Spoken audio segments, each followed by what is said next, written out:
वजीर आईटी व बल्दी नज़्म व नस्क के तारक रामाराव ने वाज़ेह किया कि पालामुरू रंगारेड्डी लिफ्ट एक अजीम प्रोजेक्ट है जो लोगों को दरपेश मुश्किलात को दूर करेगा।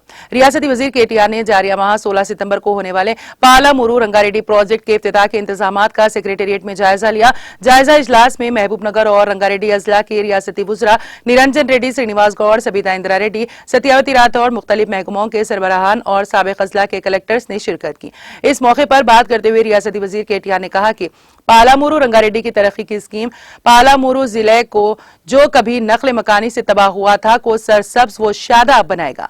पालामुरू के लाखों लोग हर साल नक्ल मकानी किया करते थे, लेकिन आज हम एक ऐसे मंसूबे का इफ्तिताह करने जा रहे हैं जिससे लाखों एकड़ अराजी सैराब होगी।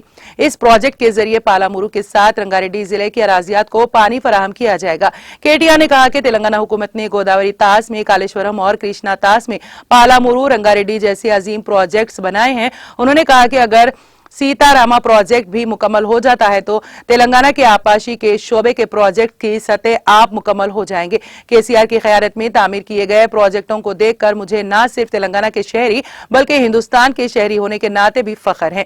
केटीआर ने वाज़ेह किया कि ये एक अजीम मंसूबा है जो तहरीक के वक्त से केसीआर के ख्यालात के मुताबिक तश्कील पा रहा है। रियासती वजीर केटीआर ने कहा कि ये एक ऐसा प्रोजेक्ट है जो पालामुरू की तरक्की की बहुत सी रुकावटों को अबूर करने के बाद केसीआर की इस्तेकामत से मुकम्मल हुआ है। किसानों के खेतों के लिए आपाशी के पानी के अलावा ये मंसूबा दारुल हुकूमत के अवाम और सनतों को पीने के पानी की जरूरियात के लिए पानी की फराहमी भी फराहम करेगा। इस प्रोजेक्ट का इफ्तिताह तेलंगाना की तारीख में संगमेल साबित होगा।